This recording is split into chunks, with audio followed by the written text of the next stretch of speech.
You guys know I've made a ton of videos talking about the possibility of Lucasfilm bringing more characters from Legends into Star Wars canon. And the one name that comes up over again when we're talking about the future of what Jon and Dave are doing with the Mandalorian is Mara Jade. Well, guess what? The question was asked to Lucasfilm, and they responded. They actually replied.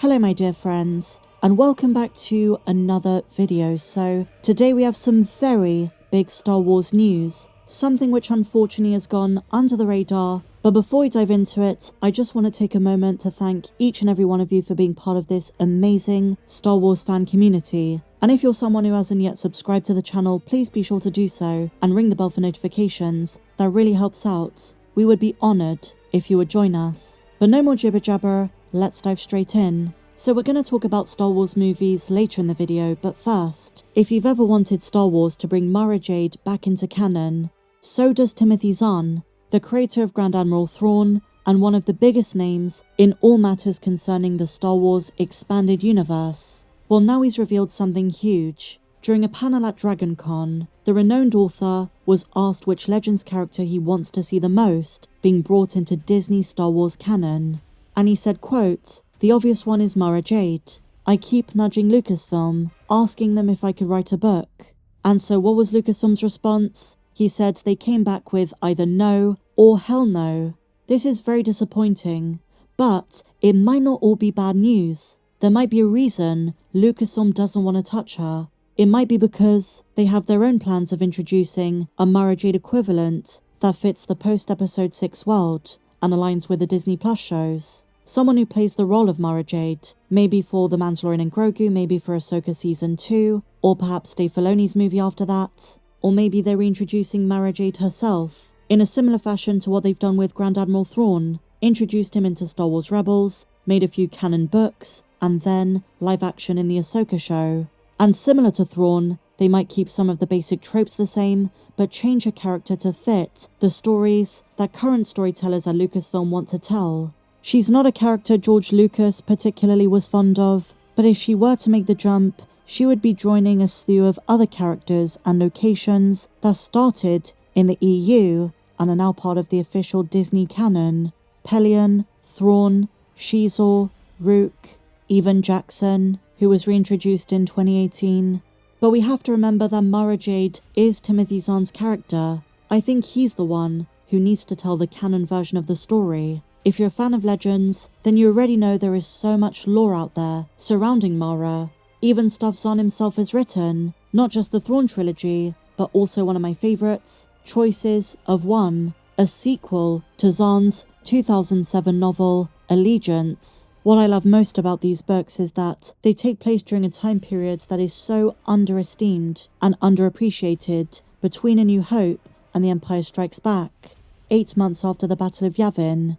So while Mara Jade would probably appear in a story after Return of the Jedi further down the line, her backstory is invaluable to Star Wars Legends fans. And I like those books in particular because we get to see her during her time working for Palpatine and the Empire, an exploration of the Imperial hierarchy, but I digress.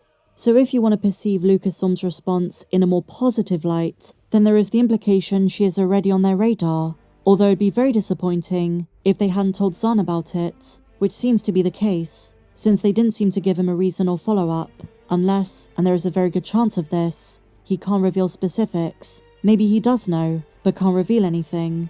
But if Disney Star Wars does adapt Mara Jade, is it going to be a similar situation to Thrawn, where EU fans and aficionados reject that version, saying they made too many changes, they oversimplified the character, watered her down? That's always going to be a risk, especially when you're comparing volumes of literature to a movie or TV show. Mara Jade was a former agent of the Emperor, who later became an ally of the New Republic. She married Luke and was the mother of his son Ben. Mara was killed by her nephew Jason, who turned to the dark side. Many of these details do have to be changed for canon, but it would be a very interesting twist if she becomes a love interest for Luke. Because if she then dies, it makes his sadness and exile make a bit more sense further down the timeline in the sequel trilogy. It adds more to his grief and hopelessness. And then suddenly, It's so much more than losing his nephew Ben Solo to the dark side. But for now, my dear friends, all we can do is speculate. So I guess I want to ask you guys, how do you interpret Timothy Zahn's response? How Lucasfilm gave him a definitive no? Is it a good sign, and do you think they should do this, or do you want them to leave her alone? Let me know your thoughts on this, and now let's move swiftly on. John Boyega, Finn from the sequel trilogy, will be making his first full-scale comic convention appearance in 6 years. He's confirmed to be at New York Comic Con between October 17th and the 20th.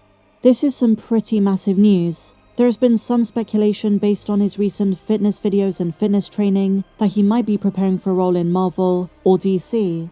We know him from Star Wars, Attack the Block, They Cloned Tyrone, Pacific Rim. He's very well accomplished at this point. But the big question among Star Wars fans is why now?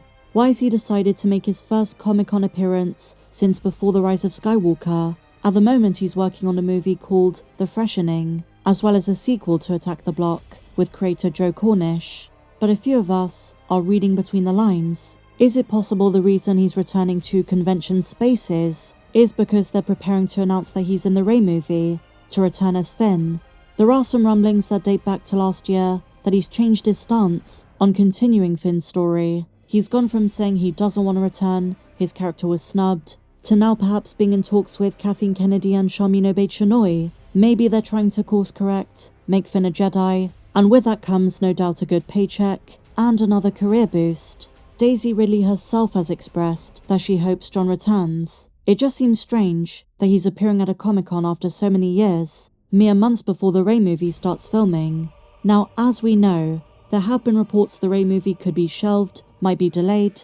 I've even said it might be cancelled, so I don't know how this lines up with it. But all I'm saying is, we should keep an eye on things, because for all we know, Finn is in the Rey movie, and John is about to make a return to Star Wars. The announcement could be for something very different. Like I said, Boyega posted several pictures to his Instagram page in the last few days, showing the British actor in the gym doing some major training. Fans have been clamoring for Boyega to join an MCU or DC movie for some time. However, 2 years ago in 2022, Boyega said, Marvel was, quote, not in the vision for me. I want to do nuanced things. I want to donate my services to original indie films that come with new, fresh ideas, because I know it's real hard to top Iron Man in that universe. So, we know he's working on a couple of other projects, but if it is for Star Wars, could you imagine if we get a ripped Jedi Finn? Since the beginning of the sequel trilogy, we wanted to see Finn as a Jedi, the Stormtrooper to Force user arc. Now would be the time to do it, to rewrite the creative wrongs of episodes 7, 8 and 9 for his character. But that, my dear friends, is all of today's Star Wars news. Share your thoughts on all of it in the comments down below. And if you enjoyed this video, please be sure to give me a big fat thumbs up. Subscribe if you're new, check me out on socials, and may the Force be with you always.